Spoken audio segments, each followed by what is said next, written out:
Hi, I'm Dr. Hill, and I'll be teaching Philosophy 3022F this year. I'd like to say a few things about how I'm handling the transition to online course delivery and what students enrolled in my course can expect this year. I'd like to begin with a couple general principles. The COVID pandemic has disrupted and challenged all of our lives in myriad ways, and will continue to do so. None the least of these is the transition to online learning, which will require adaptations from all of us, but for me most of all. So let me declare the following. I recognize that this transition is not simply a technological issue, not for any of us, and that instruction cannot simply proceed as before, albeit through a different interface. And it's not at all about doing whatever is easiest or least disruptive for me to transition online. You will not get from me 3 hours of video lectures or a 3-hour Zoom session of me speaking at you through a webcam. I recognize that making the transition to online course delivery is about providing the best support to your philosophical development and learning experience within this new environment. To this end, I've been exploring the research and literature about online course delivery and have redesigned my course and its delivery to align with the best practices. Let me also declare a second principle. I recognize that we will all experience the challenges posed by COVID through different lenses and according to different timelines. I pledge to remain sensitive to the unique challenges all of you are facing during this difficult period, and I'll do whatever I can to accommodate you and support you in overcoming them and being successful in this course. I've tried to build maximal accommodations and flexibility into my online course design, and welcome inquiries from anyone about how one's particular needs may be accommodated without sacrificing the value and significance of the online learning experience. These are two of the general principles that have ruled my work to adapt this course for online delivery.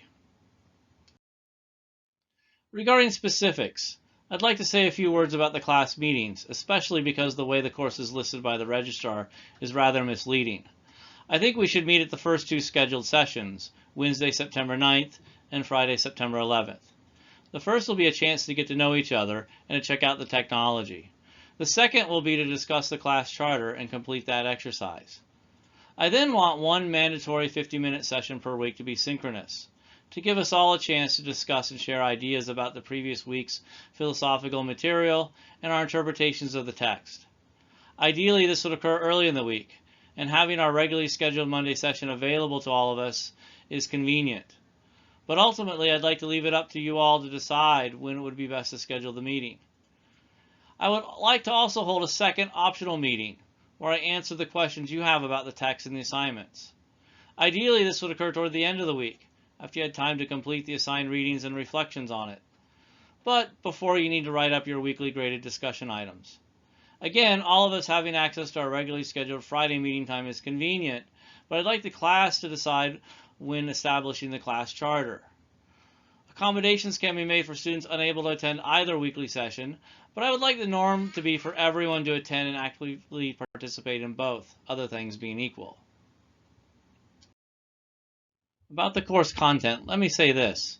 I'm hoping that this time of COVID can be an opportunity for all of us to simply read and to simply philosophically engage with one of the great philosophical works of the 17th century, a work that we rarely take the time to read cover to cover.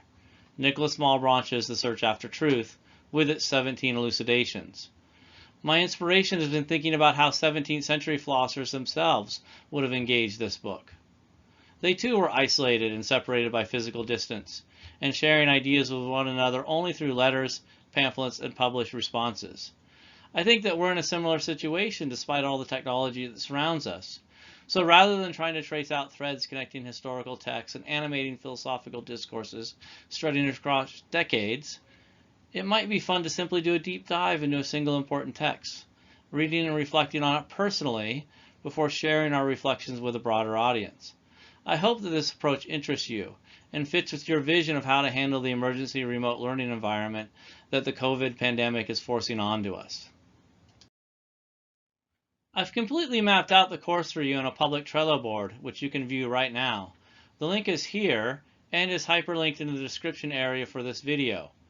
You don't need a Trello account to view the board because I've made it public, but if you want to follow the board and be notified of the changes as new content is added, you will need a Trello account. This board is a good place to check out the specifics regarding the course norms, expectations, assignments, and the weekly rhythm of the course. Feel free to contact me if you have any specific questions about it. I'd be happy to explain things further.